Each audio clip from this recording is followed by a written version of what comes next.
Spet je tisti čas v letu, ko smo s plemenitostjo pokazali dodatno dimenzijo vijolične zvestobe, ko smo skupaj nismo sami in s tem vodilom smo v Ljudskem vrtu zaokrožili desetletje organizirane krvodajalske akcije.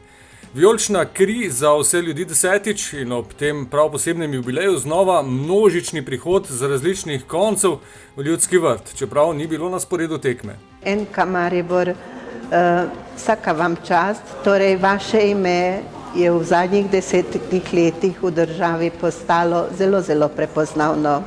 Na ta račun smo se povezali in smo pač vaše športne dejavnosti uskladili s humanitarnim dejanjem in na ta račun vsi skupaj z glavnim organizatorjem krvodajalskih akcij pomagamo vsem bolnikom v slovenskih bolnišnicah. Stadion smo v ponedeljkovem dopoldnevu preuredili v mobilno enoto prizorišča darovanja krvi, a ob spoštljivem jubileju tudi obdarovanja. Plemenitost smo stopnjevali in ohranili tudi v mestnih nepredvidljivih trenutkih, ki so nas vse tako ali drugače postavili pred nove izzive. Ter smo se še bolj kot kdajkoli prej zavedali, kako pomembno je naše skupno sodelovanje.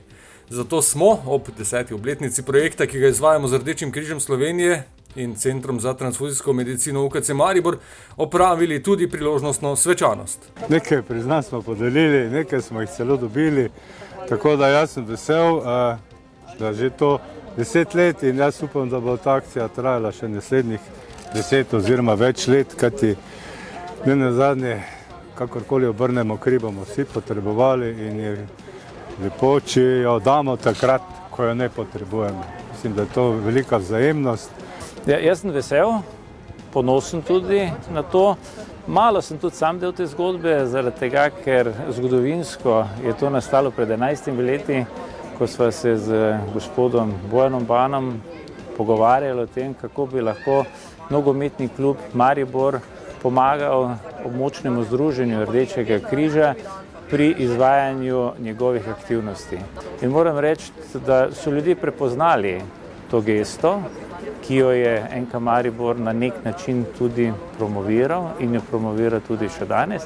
In tiste dobre stvari, ki so in tiste dobre ideje se potem tudi primejo. Akcija bo potekala tudi letos 2 dni, tako da vabljeni v Vijolični dom tudi v torek ob naprejšnjem naročanju po telefonu na 02 321 2271 ali 041 320 796, da s skupnimi močmi obnovimo zaloge krvi in pomagamo pomoči potrebnim.